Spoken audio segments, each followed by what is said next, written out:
Welcome, everybody. Venerable George should be here any moment.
Hey, Donna. Hey, Don, how are you? Good. Is it just me? Oh, there's 15 people here. People here. Is George coming? Well, I hope so. He was planning to. I talked to him earlier today, so I expect to see him soon. Linda couldn't make it tonight. She had something come up in her family. Everything's okay, but she just couldn't make it tonight. She had intended on the first night to see if the regulars in DB wanted to do the practice session next week instead of the Monday after Thanksgiving. I don't know who all here is in the regular class, or if we could have like a show of hands if people want to change or. I mean, I'm happy to do it. Next week is fine. And then we'll just have a break after Thanksgiving until when's the next class begin? In January. Oh, We're really? starting the cycle again. I'm trying to figure out how we can do, how we can do a DB party with the. We can all have our own food and just sit around and eat it. Well, we can't have very many people in the building. Oh, you mean a party, like a real time? Yeah, like a real celebration like we used to always do. I completely forgot about those. Yeah. So It's a 2-year cycle. There's Hemant. Hey, Hemant. Let's see. So if you're in the regular, it's real interesting because now I get to see people and find out what their names are. Most of the time, you see pictures, but never get to see a name. Hi. Hey, Julie. Hi, this is Diana. I know Donna slightly from her great help with Venerable George's teachings this last weekend. If you want to meet in person, honestly, the best thing is to meet outdoors, even though the weather may not be really lovely. We're not doing any events indoors. So okay. Yeah, we're just even thinking about whether it's going to be workable to do anything, because we usually have a celebration for everybody who's been through the whole DB series, and just weighing whether that's going to be possible this year. So I wanted to ask people who are in the regular Discovering Buddhism group, if you're here and you're okay with meeting next Monday, can you just use the raise hand button on your on Zoom so I can do a count, because I don't want anybody to miss it if you really wanted to be there. Do you all know how to raise your hand? Yeah, go Karen. Anyone else?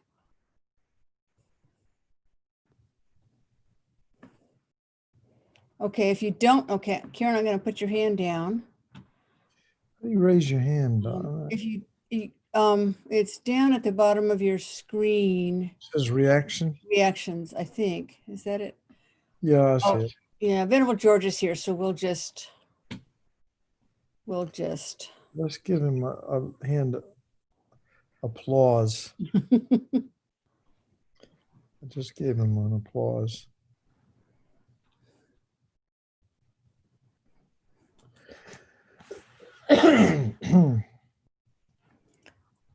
Uh-oh. Welcome, Venerable George.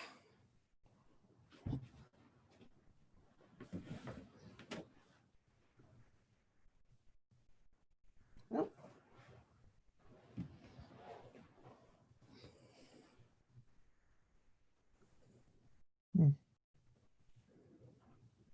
What happened to my? –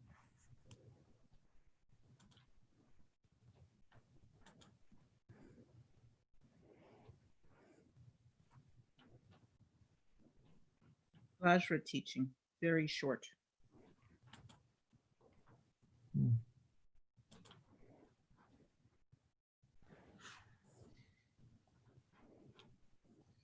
so you can also send me, okay. Thanks. Folks are sending me chats about meeting, and so far it's running in favor of meeting Monday, or either way.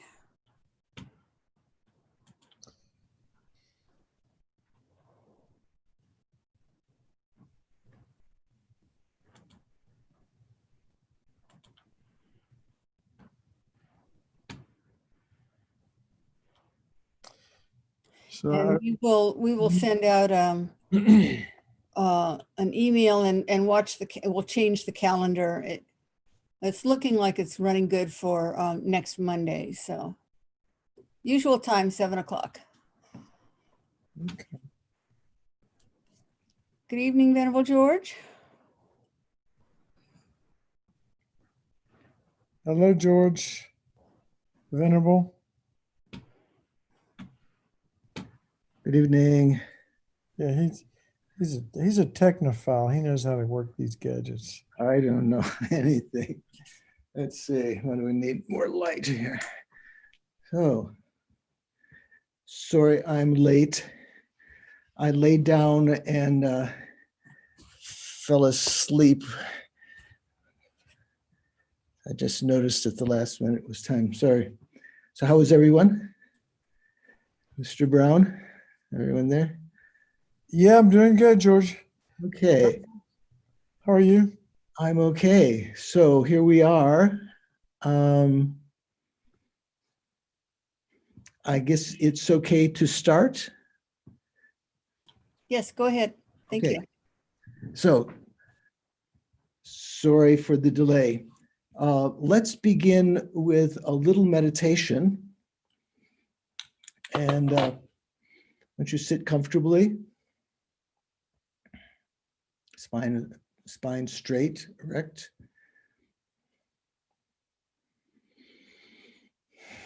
And put your attention on the respiration as we did last time. First of all, just to start off, how to relax your body, relax your mind.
Then if your mind is a little bit settled, bring your attention to your mind itself, your mental consciousness. Let go of attending to the breathing, respiration.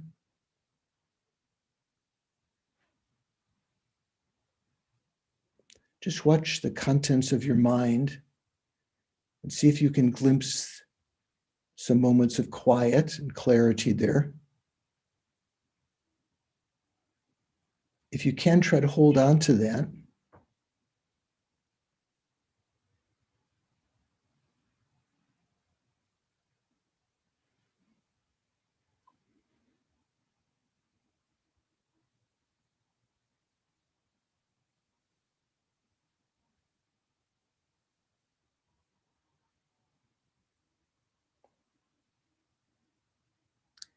The mind itself doesn't have any shape or color, so don't confuse the input from your eyes, maybe darkness or brightness,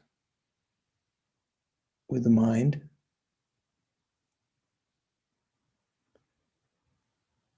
The clarity that we're trying to take as the object, the nature of our mind, this clear light nature, is something that's being best apprehended with the eye of wisdom, not the physical eye.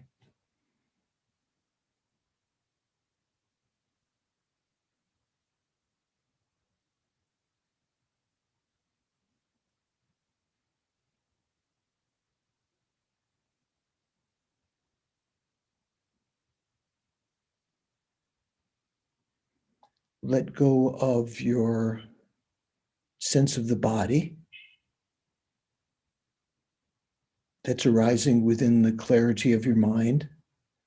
Defocus on that. Try to sense the spaciousness of the mind within which it's arising.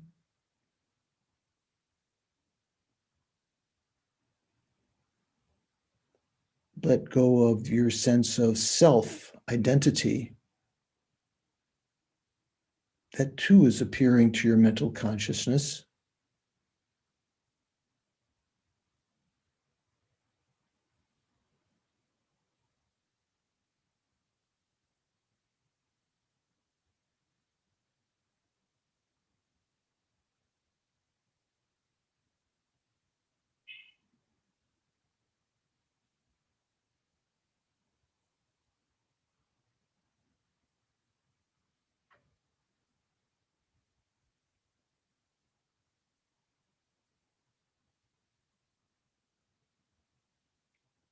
This nature of our mind, clear light nature, is something that we can have a capacity of glimpsing now as a human being, in this life that we have, that can be used to practice the Dharma, the life, rather than simply imagining the goal of life is to have as much pleasure or possessions or power and so forth. We can use it instead within the clarity of this mind to develop good qualities. I think I'm going to participate this evening in order to learn how to control my mind, to listen to the explanation about Tantra, not simply to amass knowledge that I can use to impress others,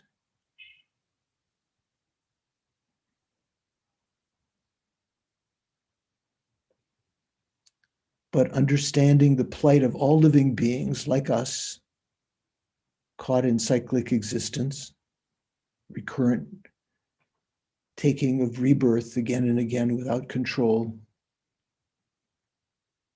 never really finding satisfying happiness. I think I'm going to listen to the teachings in order to achieve a final goal eventually of enlightenment,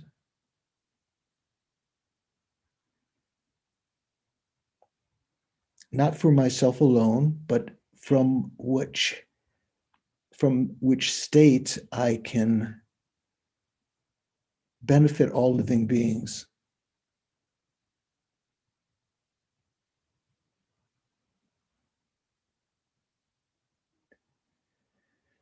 And within that clarity of mind, imagine in front of you, about one body length in front of you, your own body length, about the level of your brows, a small image of the Buddha, manufactured by yourself here. Imagine, visualize, as small as you can, perhaps as small as the palm of your hand or your outstretched fingers.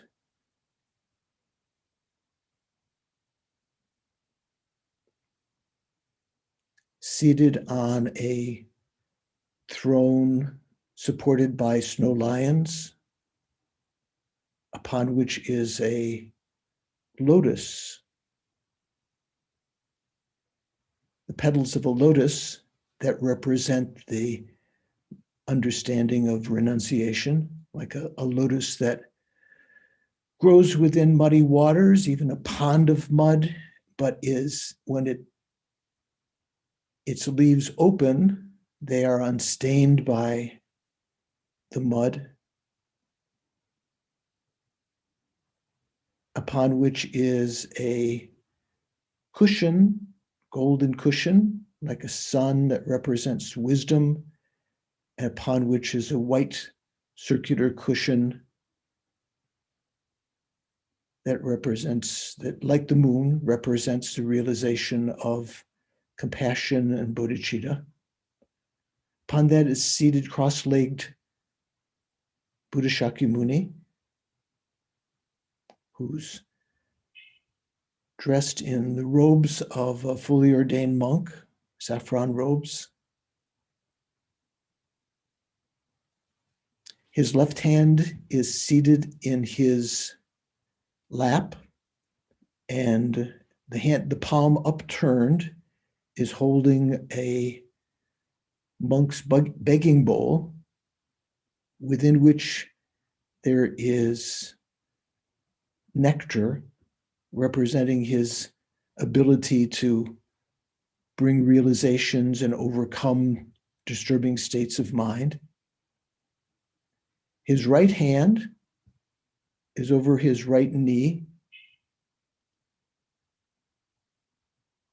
sort of cupped around his knee, the fingers extended down, touching the moon cushion below him, in what's called the earth-touching gesture, earth-touching mudra. His body is not made of clay or metal like a statue,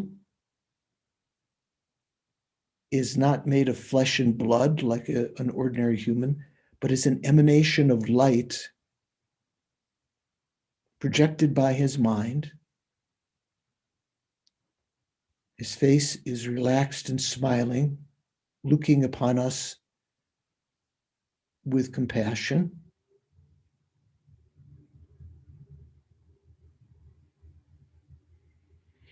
He has various signs of an enlightened being, such as long earlobes, very compassionate eyes, a curl of hair between his eyes at the level of the brow. The hair on the top of his head extends upward, wrapped around a protuberance from the top of his head called the Ushnisha.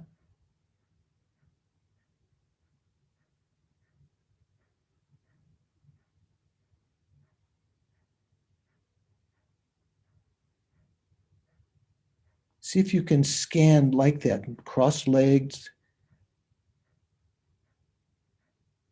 left hand at his navel, in the lap, holding a begging bowl of nectar, right hand over his right knee.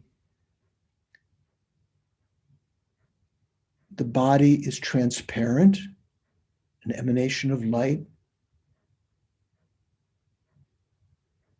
very compassionate eyes, alert and looking at us, aware of us right now.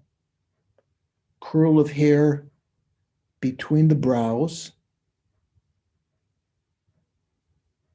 crown protuberance, long earlobes. You can see through his hand, even though the back of the hand is facing you over the right knee.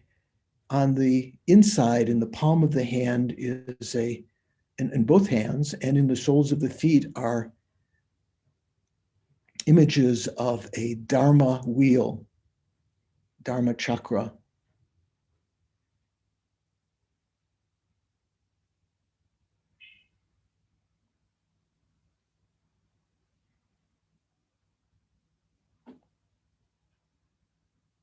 The omniscient mind of the Buddha appearing to us in this form.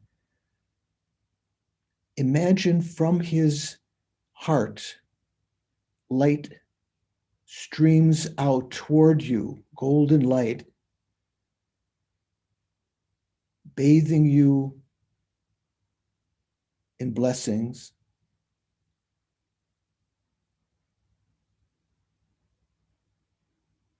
Bringing forth inspiration to make the realizations of the Dharma path.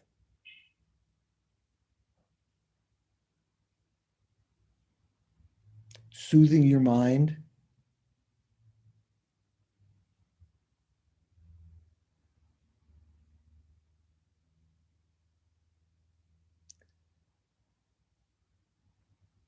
Bestowing inspiration to realize the clear light nature of your mind, within which you are imagining, visualizing his body in front.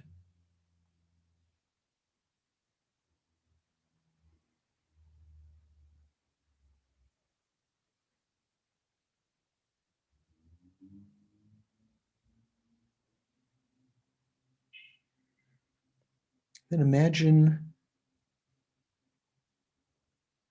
yourself leading all living beings who surround you in space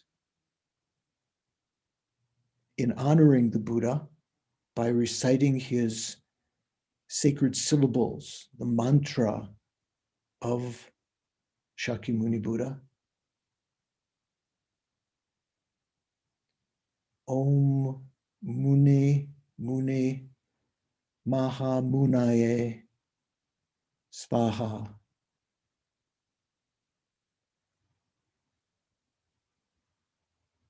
Om Muni Mune Maha Munaye Svaha. Imagine at his heart chakra, in the middle of his chest, is a moon disk sitting like the cushion that he is sitting on, flat, upon which are the syllables of the mantra, surrounding a central syllable representing his holy mind. And as you recite the mantra, or imagine hearing it, think that you are invoking his holy mind to send out blessings to all living beings who are suffering around you and to yourself. Om Mune Mune Maha Munaye Svaha. Om Mune Mune Maha Munaye Svaha. Om Mune Mune Maha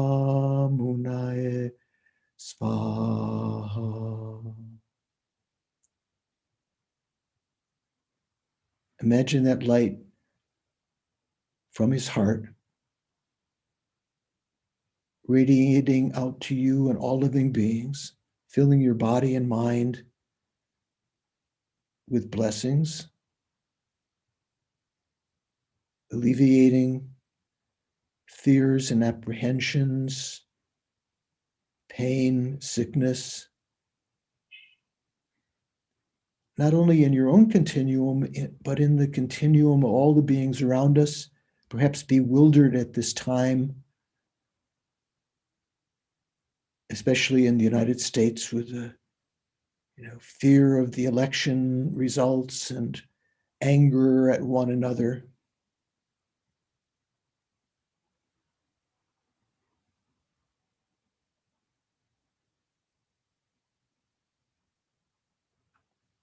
Bestowing blessings to realize the points of the Buddhist understanding, the Buddhist path.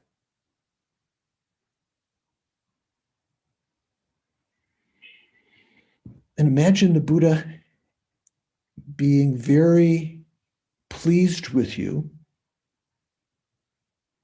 and with all living beings, recognizing us like children. The throne, supported by lions, absorbs into the lotus cushion.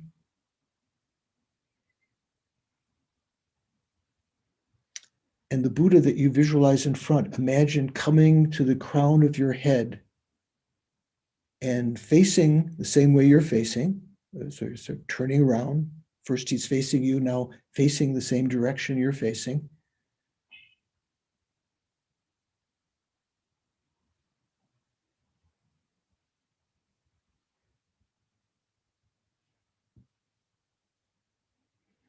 With the thought to request his blessings to enter into your heart directly, into your mind directly.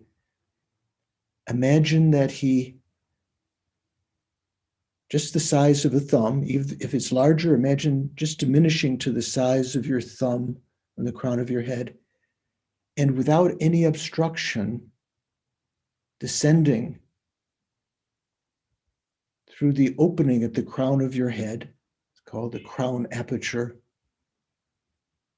down to your forehead within your body, radiating light, purifying your body, descending further down to your throat,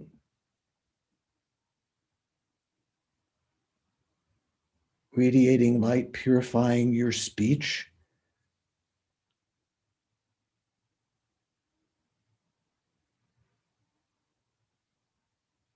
and then continuing to descend down to your heart chakra, not the beating heart, but the what's called the central wheel of your heart, around the level of your breast, near the spine, in the center of the body, radiating light, purifying your mind of all fears and worries, overcoming your anger and attachment.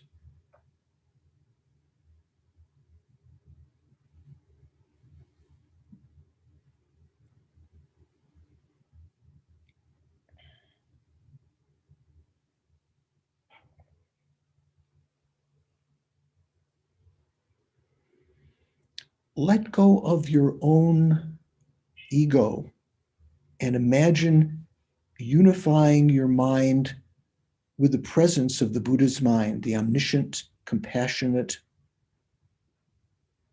wise mind of the Buddha.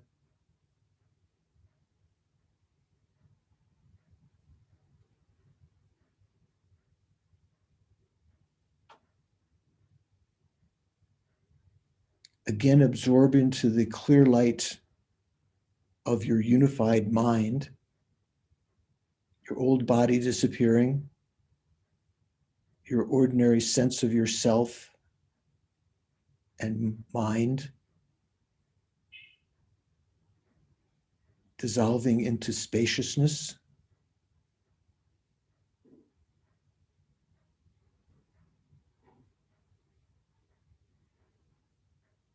One with the Buddha's omniscient mind.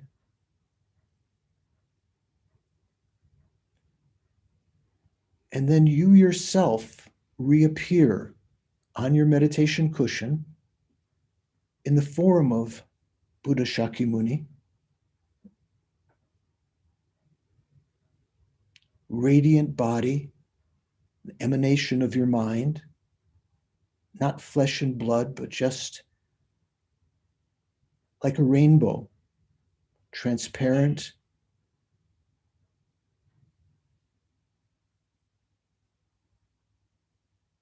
without any obstruction.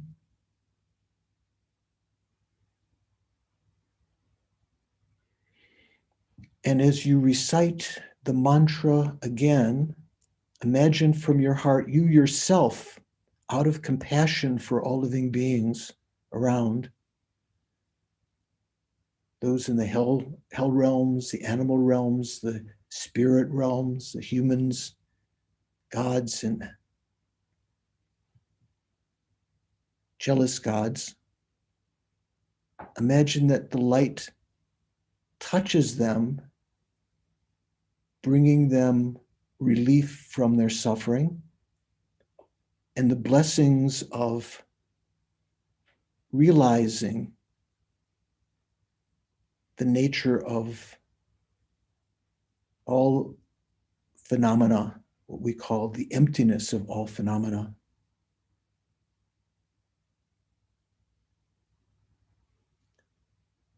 Om Mune Mune Maha Munaye Svaha. As you say the mantra or listen to it, imagine from your heart light rays come from the syllables of the mantra sitting on a moon cushion at your heart chakra, and from the central syllable in the middle that represents the Buddha's mind, which is the syllable mum, like M-U-M, representing Muni, like Shakyamuni.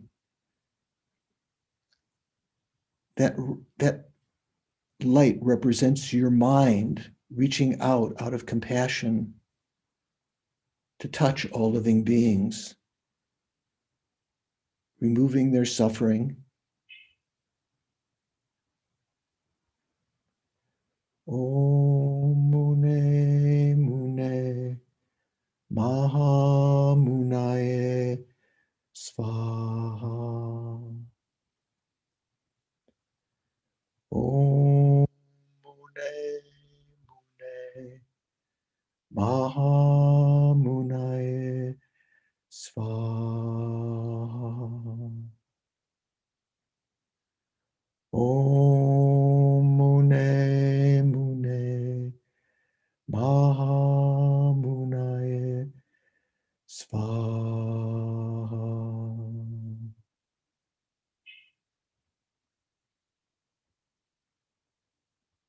And as the light streams out from your heart to all living beings, imagine that they themselves are transformed into the state of omniscience, into the form of Shakyamuni Buddha.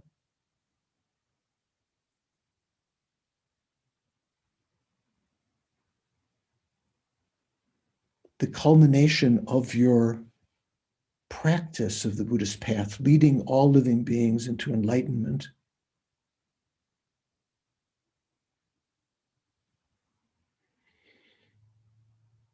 and imagine, even though this is just a visualization, imagine being very pleased that you've achieved your aim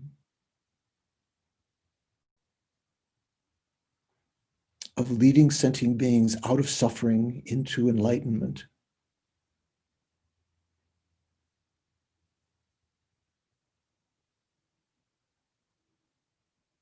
How wonderful this will be.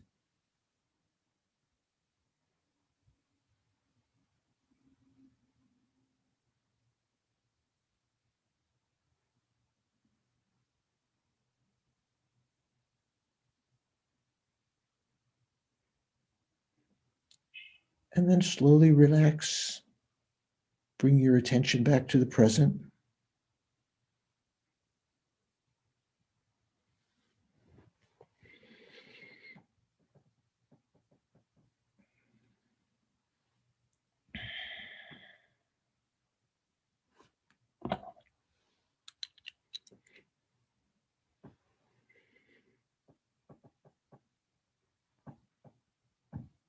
How is everyone doing?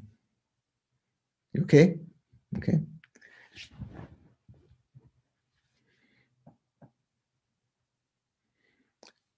So this is an example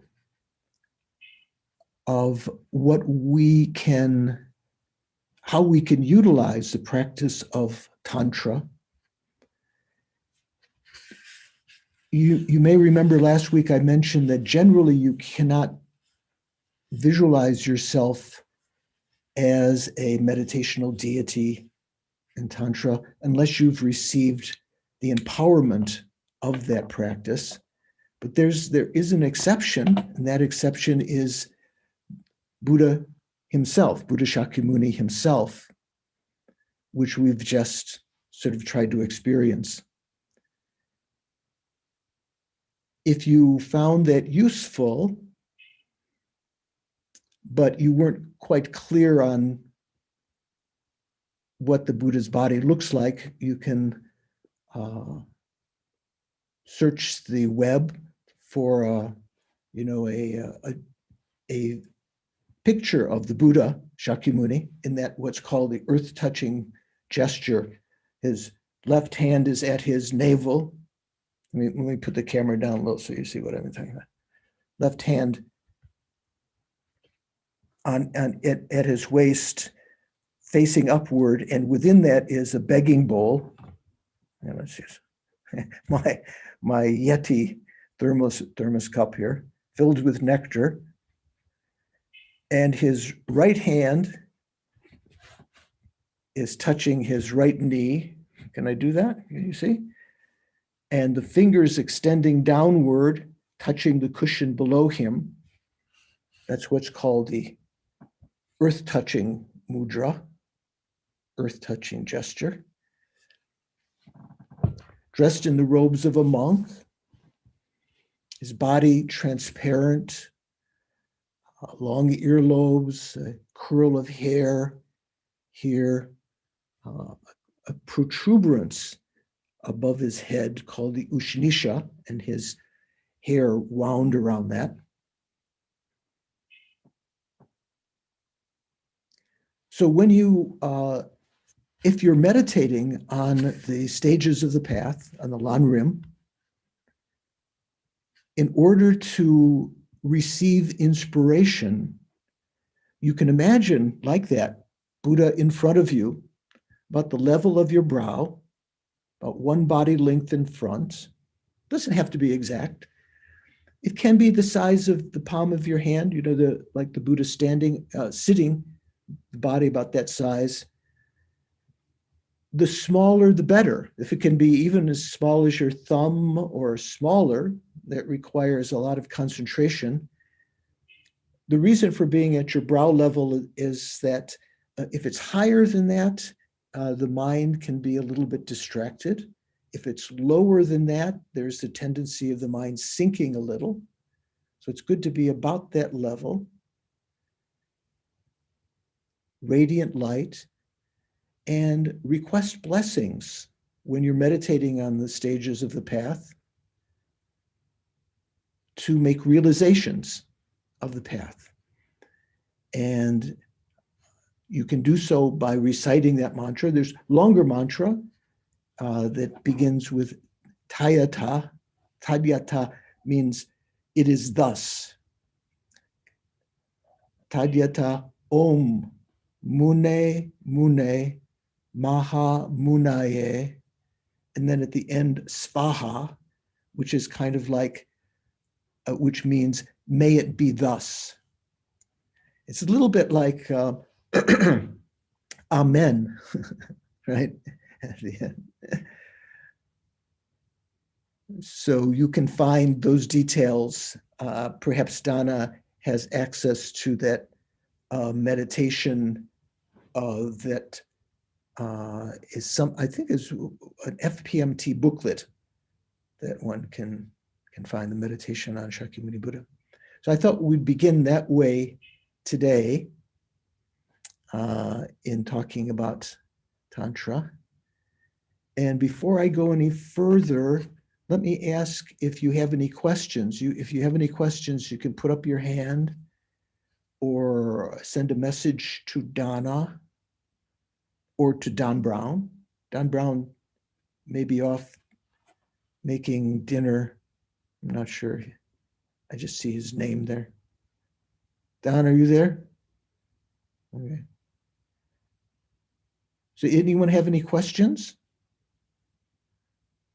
Anything you'd like to ask about either the meditation or the material we talked about last time?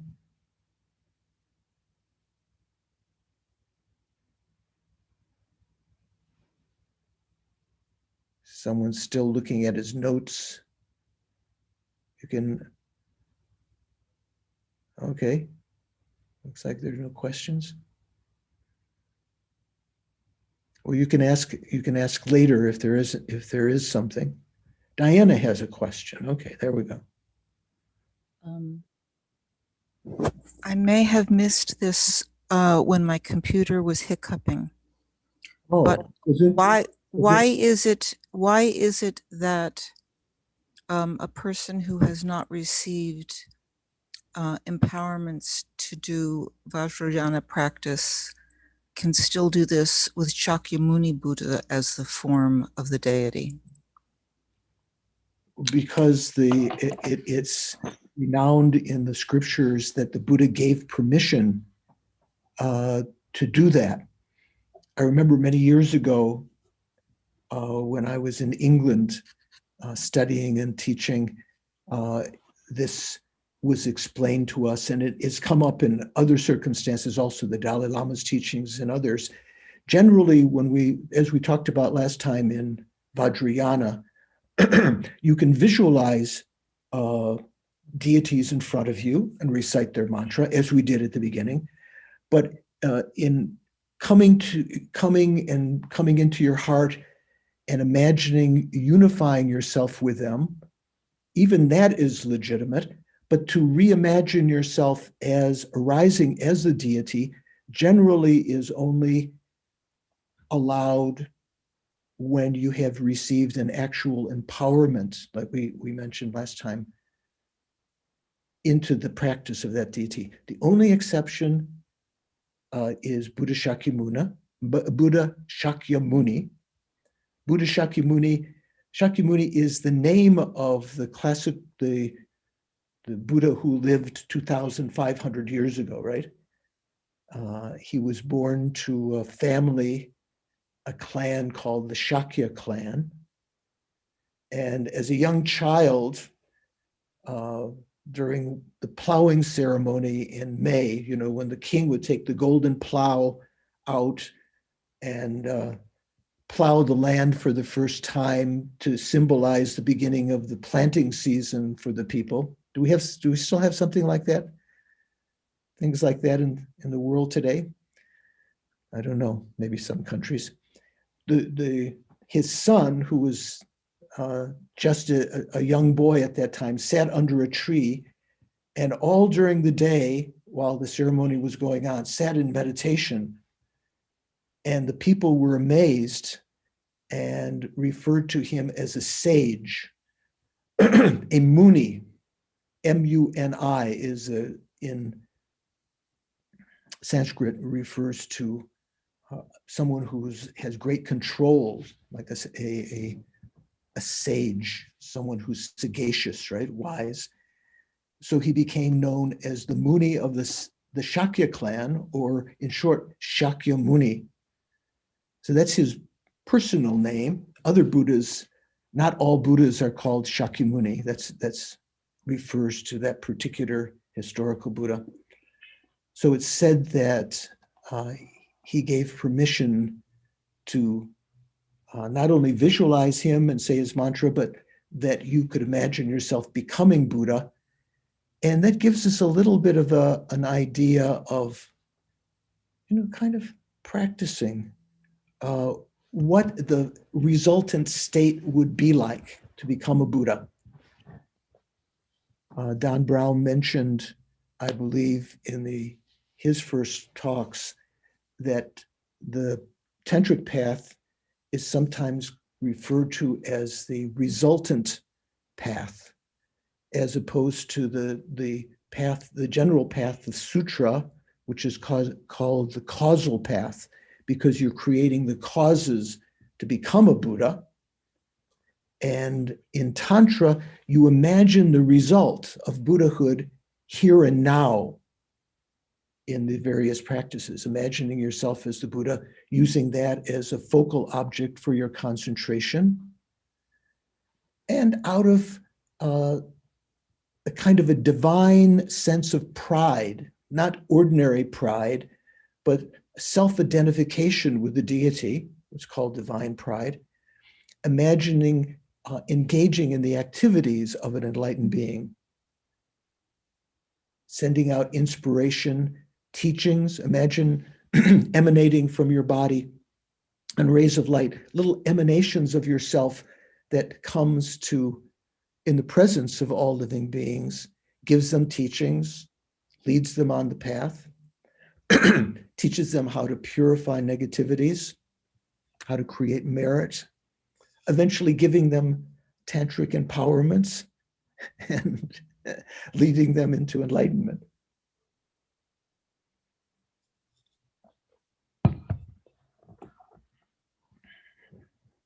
So the end point here of imagining that all living beings have become enlightened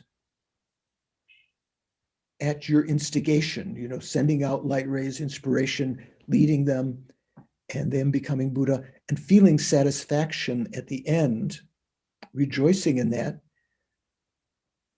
is an example of that resultant path of Tantra, imagining that. Of course, there are many other practices in Tantra, but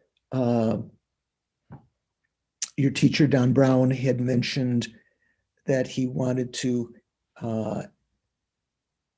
present to you, he asked if I would present to you some ways that you can use the visualization of deities, especially Shakyamuni Buddha. You can also imagine, for instance, when you do, that if you were at the center this last weekend, if you attended that course, I gave talks on the 8 verses of training the mind. So in that, you can imagine on the crown of your head, Avalokiteshvara, the Buddha of compassion.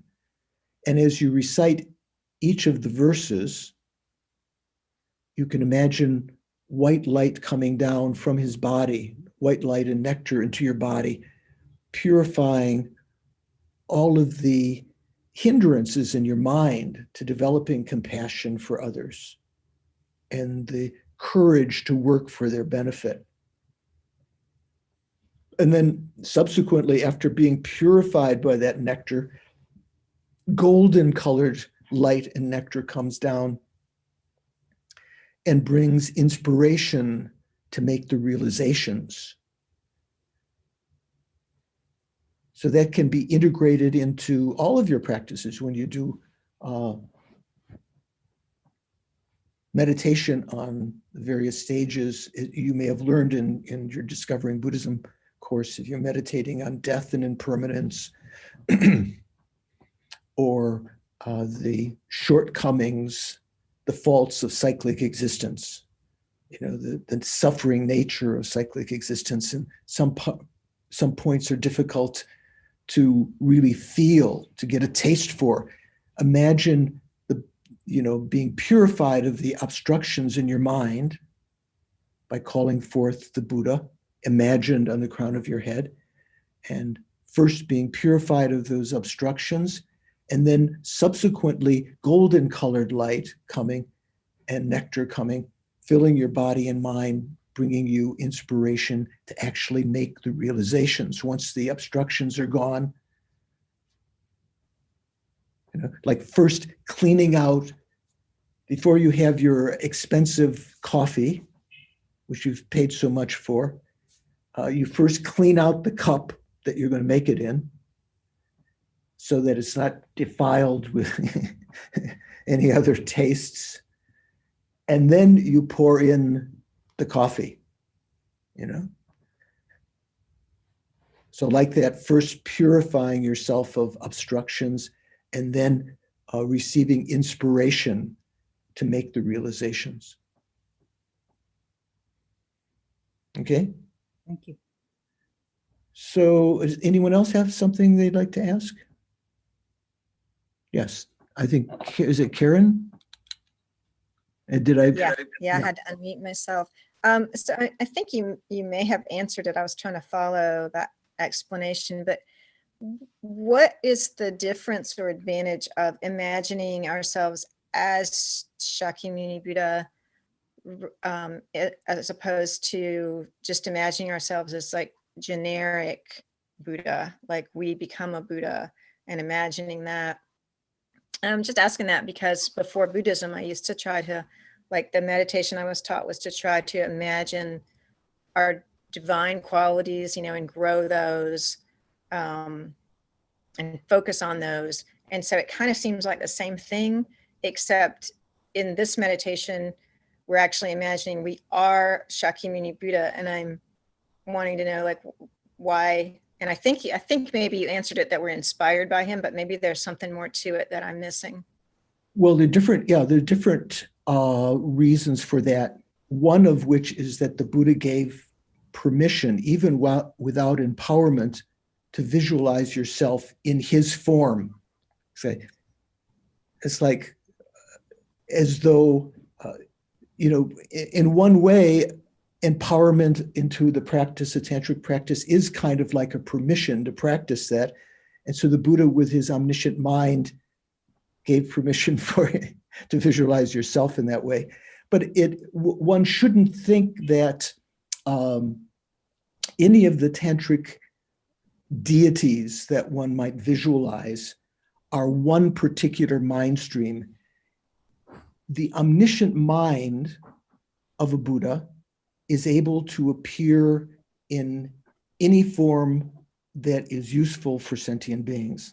It can appear, one individual who's achieved enlightenment can appear as Tara, the female aspect of Buddha, like green Tara, can appear as a wrathful deity like Yamantaka or Vajrapani, can appear as Manjushri, the youthful Manjushri with holding a sword of wisdom. So one can think of oneself as emanating that form of Shakyamuni Buddha to inspire others. You're still, you yourself have achieved enlightenment in that form. But that doesn't mean that there's some conflict like Shakyamuni is someone else. You are just emanating that form with the same state of mind, that is omniscient mind of great wisdom, with infinite compassion, effortlessly and spontaneously working for the welfare of others. Okay. Yeah. I think you could, I don't know, I don't think Jesus Christ gave permission to visualize yourself as him, but you might imagine, if you were a Christian, you could imagine that. One of the interesting things I've mentioned before is that generally, if a young child in a Buddhist family, if you ask them what they want to be when they grow up, if they say, I want to become Buddha, everyone would be very pleased. But in let's say a Christian family, if someone said, a child said they wanted to become God, or say of the Abrahamic religions, Judaism, Islam, or Christianity, if a little child said they wanted to become God, everyone would go, oh no, that's heretic. From a Buddhist perspective, we can all become God, so to speak. We can all become the omniscient mind. We can all develop the omniscient mind and be in whatever form that we take subsequent to that is not under the influence of our karma and delusion any longer, but is a conscious and spontaneous emanation of our mind. Mhm. Yeah, yeah. So yeah, what I actually grew up with was like the Christ consciousness, and like when you see other people, to think, I behold the Christ in you, I behold the holiness of you, and then to also see that in yourselves, like that in everyone, like as a, I don't know, a consciousness or an energy, that sort of thing. Not like I am God, you know, Right, so right. great, but just to recognize in everyone the divine part, including yourself. So that's kind of, that practice has been with me a long time, and I'm just trying to understand the differences in Buddhism, you know, and the advantages of it. That's all. Right, right, exactly. There was a book that I read. I had it one time. I think I got lost somewhere along the line, called Imitation of Christ. Have you heard of that? Mhm. By who's heard? Huh? Stephanie has heard. That doesn't look like is that Stephanie? Yeah, Stephanie has heard. By I think Thomas A. Kempis, right? Who was either Dutch or Belgian Christian, maybe around what who knows, 12th century, something like that, or 1200s, who wrote a book about imitating Christ, Mhm. you know, in that same vein that you're talking about. And the verses of that, if you can find a copy of that, it will be very inspiring. In fact, I sometimes have read from it during Buddhist courses, and people thought I was reading a Buddhist text because it talks about the advantages of humility, the faults of pride, the faults of anger and attachment, and how to think in order to generate compassion and love for others. So if you happen to have access to that, I recommend it very highly. Thank you very much. I'll look for it. Yeah, Imitation of Christ. I think Thomas A. Kempis. Anyone else have something they'd like to ask? Okay, so Don asked me if I would also mention a little bit about the importance of relating to the spiritual guide, to the guru in a relationship to Tantra. Generally, when you enter into some tantric practice, the individual who bestows the empowerment becomes your spiritual teacher. They become your guru, your lama, whether they be male or female, young or old. In the higher tantras, in the highest tantra, highest level of tantra, the highest yoga tantra, it's called Maha Anuttara Tantra.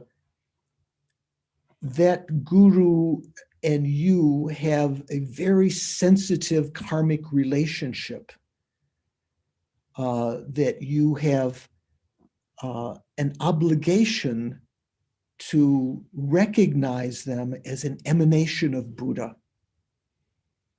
In the lower tantras, say Kriya Tantra or the beginning tantras, there's not quite the same onus upon you, but there's still a great benefit in doing so, in recognizing the individual who's leading you on this path, the tantric path, as being an emanation of the Buddha, and whatever they say is appropriate for you at that time to lead you, even if it appears to you or others at first glance to be pedestrian. You know what I mean?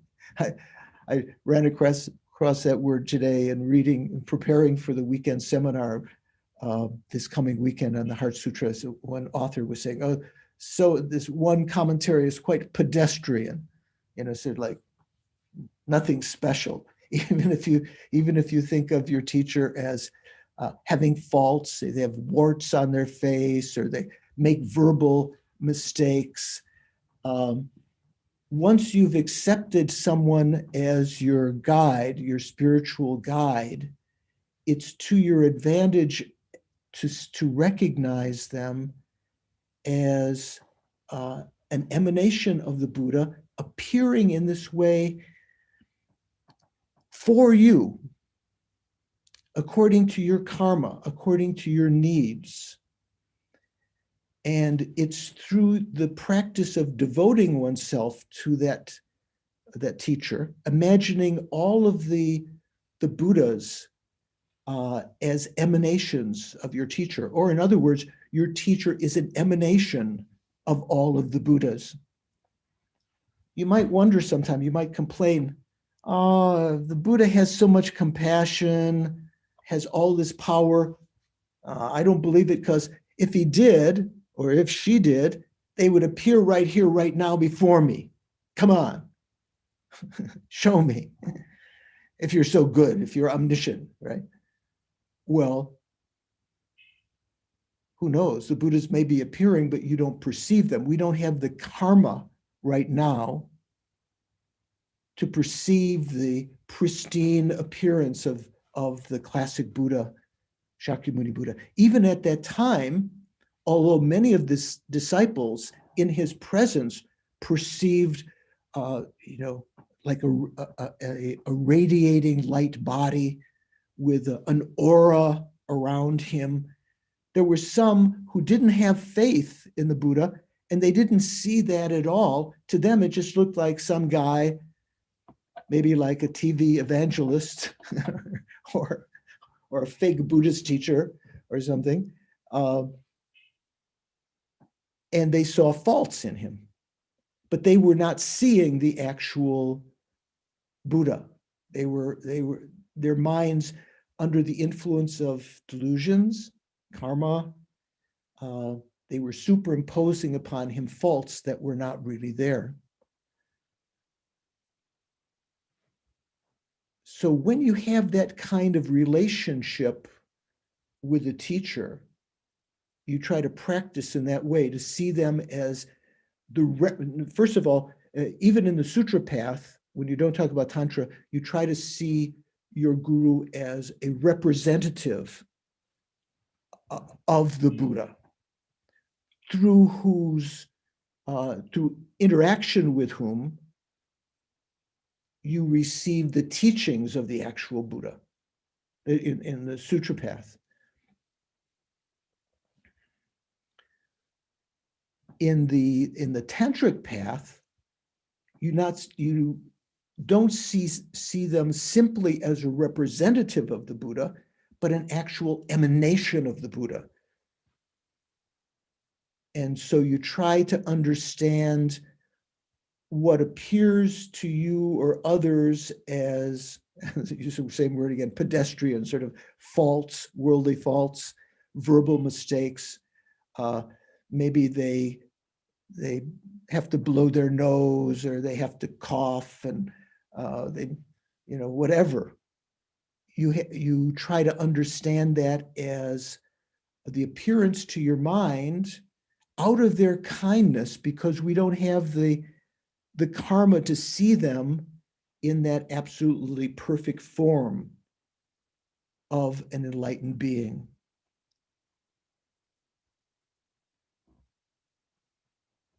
In fact, it's said that, maybe you remember from if you had a section in your Discovering Buddhism on relating to the spiritual guide, trying to recognize that the spiritual guide appears in such a form due to our karma, and it's due to their kindness that they appear in that way, with faults and so forth. So one can develop, if one has that kind of understanding, you can even have even greater sense of indebtedness to them for appearing in this way to us. to lead us. When you have that kind of relationship with the guru, which is what Don Brown had asked me to talk a little bit about, it can really bring a certain richness to your practice, that you are being guided by the actual Buddha, and not to feel that you're deprived of any kind of special teachings or higher practices, that what you are receiving at any one time is exactly what you need at that time. And to put your confidence and your practice into trying to achieve the advice that they are giving to you, whether it be the meditations on the Lan Rim, the stages of the path, or particular advice of how to concentrate, or, watch your breathing, or whatever else. When you have that kind of confidence, it's as though the mind becomes very fertile to make realizations. There's an expression in Tibetan Buddhism, due to the sun of devotion, S-U-N, not S-O-N, the sun of devotion in the sky, the shining upon the snow-covered peaks, the snow can melt and bring moisture down to the valley. So the meaning of that is that due to your devotion to the teacher, you open your heart to the blessings of the Buddha, the entry of the blessings of the Buddha. The example I sometimes give is this, that if you have fallen into a hole, what is it? Sometimes you see in these action movies, in the Arctic or something, you fall into the ice cracks and you fall, down 50 feet or something. You're below ground. You no way to get out, and you're trapped. Or in you fall in a sinkhole in Raleigh. Hopefully not. You can't get out, and you wish that there would be some way to escape. Even if there's someone above who's trying to lower a rope to you, if you're not open to that possibility, and when the rope comes down, you might think it's a serpent and swat it away, or ignore it. But if your mind is open to that kind of blessing, to that, some kind of cord that's being dropped down to you, you can hold on to that and be lifted out. So the example is like this. If your mind, out of devotion, is always alert to making realizations because you're being guided by the Buddha, your mind becomes very fertile and is susceptible to giving rise to insights and realizations that you might not otherwise develop easily. When you lose your faith, or just due to the your own anger or attachment or disillusionment, or distracted by other worldly affairs, you lose your faith in that. It's almost like the mind has become dry, like a desert valley in which even if you were to pour water into the sand, it's very difficult for anything to grow. So in situations like that, when you're not making any progress, to go back to the fundamentals of trying to recognize the spiritual teacher, at least as a representative of Buddha Shakyamuni. The Buddha said that in times like this, even if we did not see him, he would enter into the mind streams of the spiritual teachers, even if they themselves are not enlightened, and bless their speech such that if they're a qualified teacher, not just any fellow or woman on the street who's spouting nonsense, but they have the qualities of a spiritual teacher. They have the knowledge that as they speak and we pay attention to that, it's as though we're actually receiving the teachings of an actual Buddha and receive the blessings in our mind if we take their words and their advice as the actual advice of the Buddha. This is a way of enriching your mind, opening your heart to the blessings of the Buddha. Make sense? Maybe not, maybe some. Okay. So what's the famous expression? There's no, how does it go? You'll know the expression I'm talking about. There's no way to squeeze butter out of sand. Was it something like it? How does it go? Who knows? What's the expression in the West? You can't get oil out of. I've heard you can't squeeze blood from a rock. You can't squeeze blood from a rock. Okay, that's one. Yeah. I guess the Tibetans have another one about butter and sand. You can't. So when the mind is very dry and arid, there's no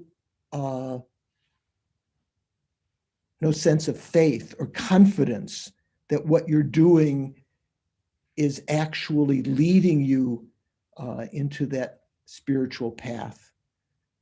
It's very difficult to get any kind of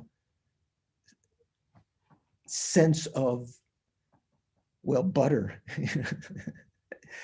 Tibetans, I think also for myself, also when I make food, if I saute some vegetables in butter, they're much more tasty, it's much more satisfying than just sauteing them in the nonstick pan without any kind of sort of oil in there.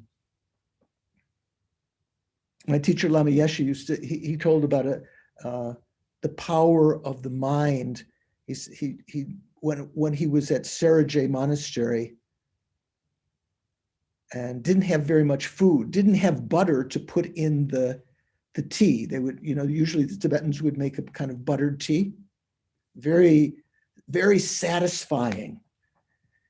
He didn't have the butter to put in the tea, but at night when he was dreaming and he was down to almost no food at all, he dreamed of eating butter, and he woke up just by the force of that visualization, that the dream. He woke up very satisfied, body very satisfied. So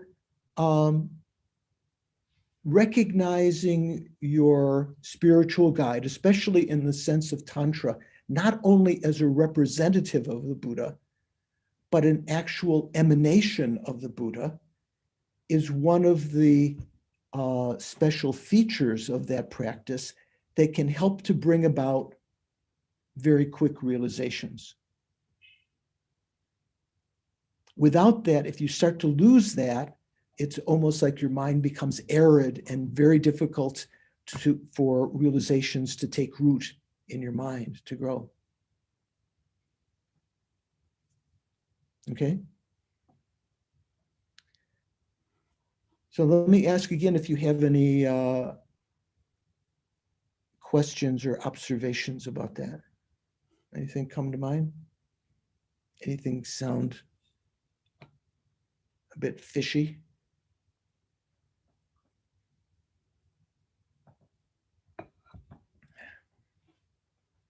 Okay. So what we've talked about We talked about last time some of the technical points of Vajrayana Tantra, that is, that it is, as Don said, the resultant path, trying to bring into our present experience the simulation of being enlightened, visualizing oneself as a deity, either Shakyamuni or Tara or Avalokiteshvara. There's some tantric practices where you don't self-identify with a deity, and those don't require you to have an empowerment or initiation into them. But as I mentioned last time, to practice fully the full meaning of Tantra, to visualize, to self-identify as a deity, to develop what's called divine pride of being the deity, and to visualize yourself in that form, you need to have been introduced to the deity through an empowerment introduced into that practice, as though in the presence of the guru, I said last time, as though the guru introduces you to the deities and gives you permission to practice that, and that in their presence, you try to experience some of the stages, even in the sense of imagination, the sense of great happiness, bliss, and apprehension of emptiness, even though it's just an imagination at this time. And that becomes a factor to allow you to actually imagine yourself, to have that confidence that your practice is satisfying that. Like a king or queen being empowered, having the crown, receiving the scepter and the bath, and the gods called upon to descend into you so that you become the representative of the divine for the population of the country, and the people have that respect for you and so forth.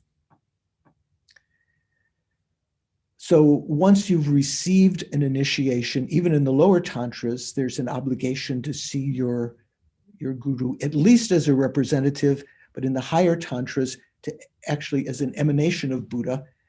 And in so doing, not only does it facilitate making realizations, but it creates immense amount of virtuous karma, merit.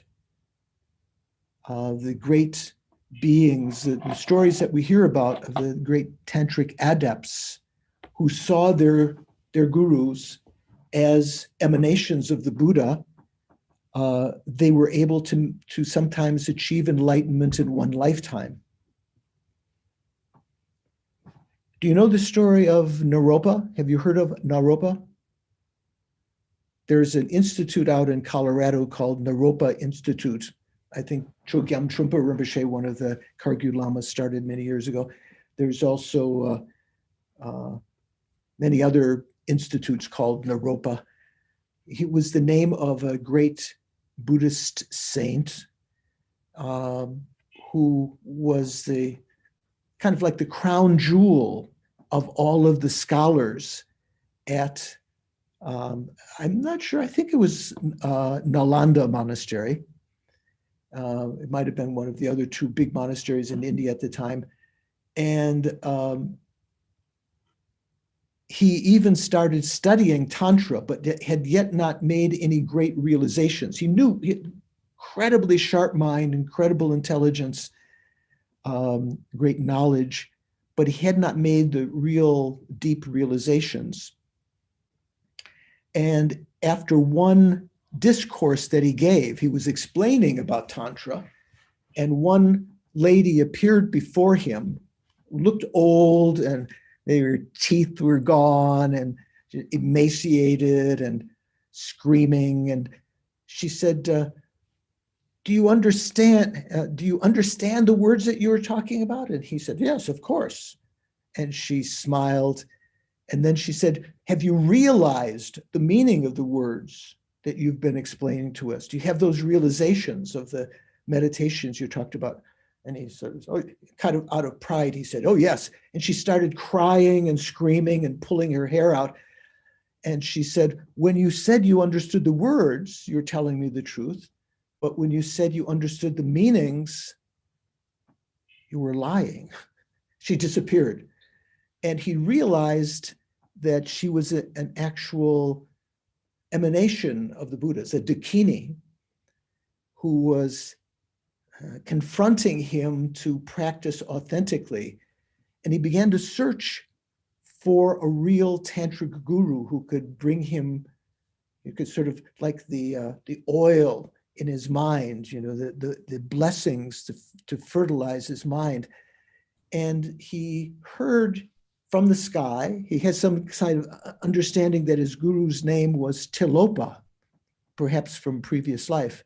His name was Naropa, and his guru's name was Tilopa. He didn't know where Tilopa was. He started wandering around and searching for Tilopa. And at one point he went to a village and asked, did they know the great tantric guru Tilopa? And the person said, I don't know the great tantric guru Tilopa, but there's a fisherman, a fishmonger, who lives down the banks of the river named Tilopa. Maybe that's who you're looking for.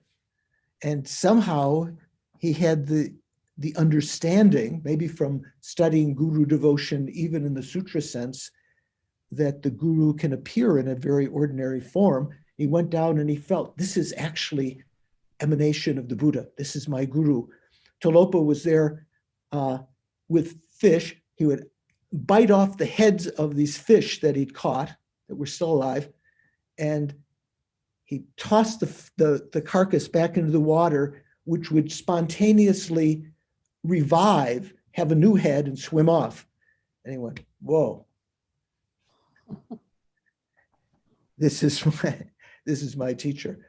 So he went through various episodes, kind of like, what was it in Greek mythology, the 12 or certain number of deeds that someone had to do to appease the gods. Like this, he went through some 12 different episodes where Tilopa would say, if I had a real disciple, he would jump off this cliff. And Naropa would say, oh, I'm your disciple. So he would jump off the cliff and he would fall down, he'd break his bones, and Tilopa would come and bless him, and he would be made whole again. He would heal very quickly. Naropa was able to achieve enlightenment in one lifetime in reliance on devoting himself to the teachings of Tilopa. So that's something that we can imagine. Ordinary, even actual emanation of the Buddha doesn't appear necessarily with a large entourage of people fawning and saying, oh, you know, this is the Buddha. Our own personal emanation of the Buddha, our own guru, is the one that we should have that kind of respect and faith in. Yes, Donna. Yes, there's a question in chat. This was a perfect tie-in for it. If a teacher is going to offer you an empowerment, is it disrespectful to ask if he or she has been given permission to give empowerments? And if so, from whom? Well, probably not disrespectful. Probably, though, you should check any teacher that might put you in that situation beforehand.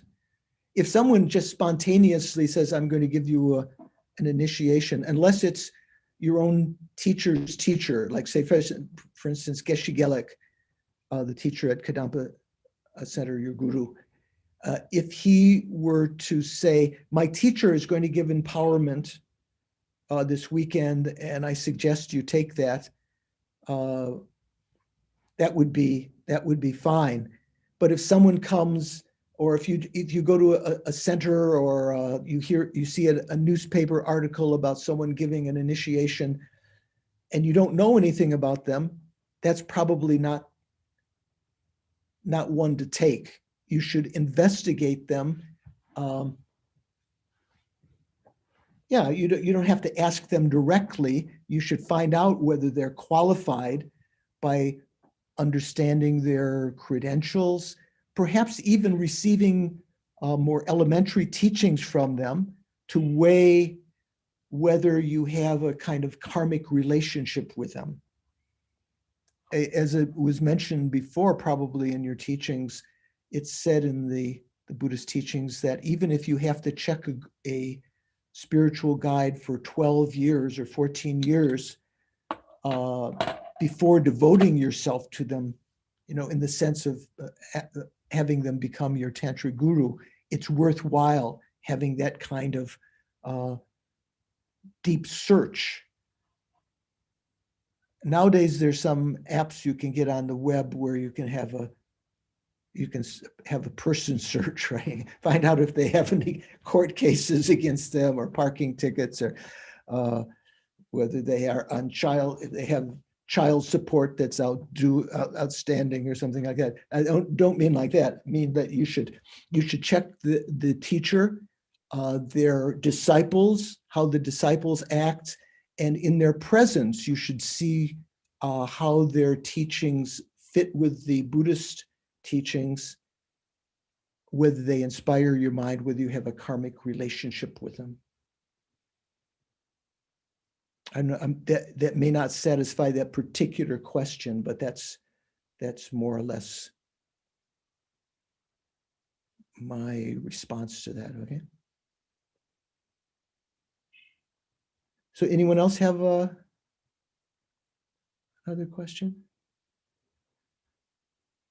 While you're thinking, just to reiterate, this evening we talked about two things: how to use, even without receiving an empowerment, how to use the visualization of Shakyamuni Buddha, or even Avalokiteshvara on the top of your head. In that case, you don't become Avalokiteshvara, but you can help to receive blessings to purify the obscurations of your mind, and to bring blessings to develop the realizations, especially when you're doing Lan Rim meditation. If Shakyamuni Buddha is in front of you and you're meditating on death and impermanence, reciting his mantra, the mantra of Shakyamuni Buddha, imagine light coming out and nectar coming out, first purifying your mind of the obstructions from making the realizations, and then golden light coming, bringing the blessings of the realizations. So making your mind fertile to make those realizations. Especially if you can imagine your own guru emanating in that form, that form of Shakyamuni Buddha is an emanation of your own Buddha's mind. It's said that if you imagine your own guru, if you understand your own guru as being perfect, omniscient mind, you receive very powerful blessings. Well, let's say even Christ. Let's say if you realize Christ as being your guru, if you're a Christian, you can receive incredible blessings to the mind by taking their teachings to heart. On the other hand, that may be someone in the distant past, like Shakyamuni Buddha or Christ, Jesus Christ, or something. If you recognize your present living teacher as an emanation of the Buddha, you receive very quick blessings, because they are going to be scrutinizing your behavior and understanding what you need at this particular time. So the practice of guru devotion, recognizing your guru as both perfect and a present emanation of the Buddha brings you powerful and quick blessings to the practice. I might have mentioned in this class, I can't remember, there was a book by a Christian missionary that went to India called Bede Griffiths. Do you know, have anyone heard of Bede Griffiths? He was maybe 30, 40 years ago. I'm not sure if he's still alive. He integrated himself into the Indian community where there was a sense of, you know, in the Hindu community, we always talk about guru, right? Guruji, you know, guru, my guru. And he wrote a book for those people, and also that he was trying to convert to Catholicism. He wrote a book for them and also for Western people back in England. I think he was from England, called Jesus is My Guru. So he was advising to recognize that what Jesus said in the Gospels, the same that we think of what Shakyamuni said in the sutras or the tantras, was actual advice for us now. He was my guru. So if you imagine Shakyamuni Buddha, who existed in the past, as your guru, and omniscient mind, everything you read, all his advice, you receive very powerful blessings. But if you understand your present guru now in the present, through whose speech and advice you understand the Buddha's teachings, if you understand them as an emanation of Shakyamuni, you receive both powerful and quick blessings. You can make realizations very, very quickly. So that's one of the features of Guru devotion. So we talked a little bit about that visualization and a little bit about the importance of relating to the spiritual guide to help to bring some moisture, some fertility to your mind to make quick realizations, and how the mind becomes quite arid when you begin to diminish your confidence and faith in that. So that's more or less what I wanted to pass on tonight. This I think is the scheduled time that this class was going to go. But if you have any other questions before we finish, I'd be happy to answer them. Anything else? Anything, Don, that you wanted to add? No, I think you did a great job. Thank you, George. You look congested. You okay? Yeah. You'd have a cup of hot tea. Okay. Okay. So let's finish up with a dedication of the energy that we created, the virtuous merit, virtuous karma that we created this evening. Sit comfortably. Relax your body. See if you can relax your mind by recalling that clear light nature of the mind. It's said that once you've made some progress in recognizing the nature of the mind, simply by recalling that, you can revive that state in your own experience again more quickly.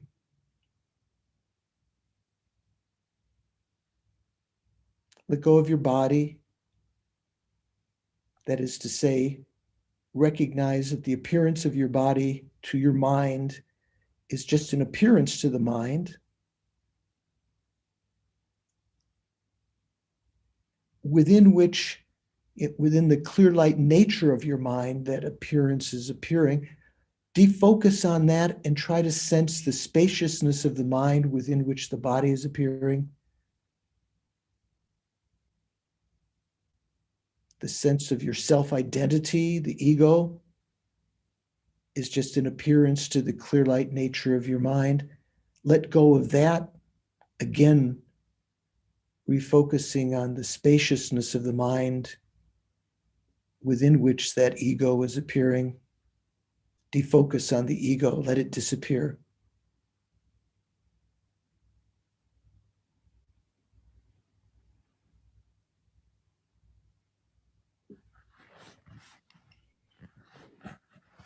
And then recalling that we have created this evening some virtuous karma, what we call merit, rather than leaving that unattended, that such that it might only ripen in one event in the future, some pleasure within cyclic existence that's experienced once and forgotten. We make a strong motivation, a strong wish or aspiration that that merit not fully ripen until we achieve enlightenment for the sake of all sentient beings. That taking that distant goal, our future enlightenment, as the object of that we're dedicating this merit to, that merit will ripen along the way in various forms that can help to bring about that final event of the achievement of enlightenment. So think, due to the merits that I've created this evening, may I quickly become a fully enlightened being, a Buddha, for the sake of all sentient beings. Due to these merits that I've created tonight, may they become the substantial cause of my achievement of that result.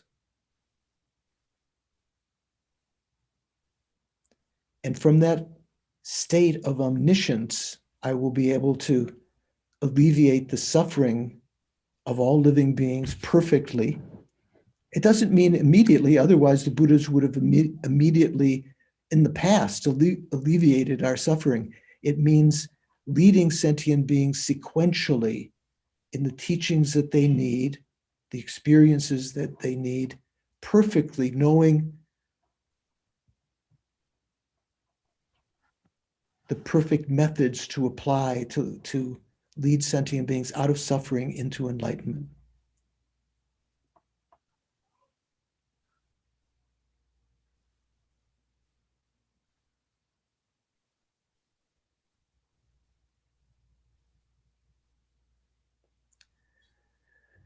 And then relax. Thank you very much. If you have the interest, this weekend there'll be a seminar at Kadampa Center on Zoom on the Heart Sutra, Perfection of Wisdom Sutra. Might be a little bit tough bones to chew, but if you're game, I'm game. And anyway, thank you so much for the opportunity. Please, I think next Monday, Don Brown, your teacher, will continue the culmination of this segment, I understand. And I hope we meet again sometime soon. Take care. Thank you so much. Bye. Thank you so much. Take care. Bye-bye. Thank you, Venerable George. Thank you. Bye-bye. Thank you, Venerable George. Donna and Don. Yeah. Thank you, Donna. Thank you, Donna and Don.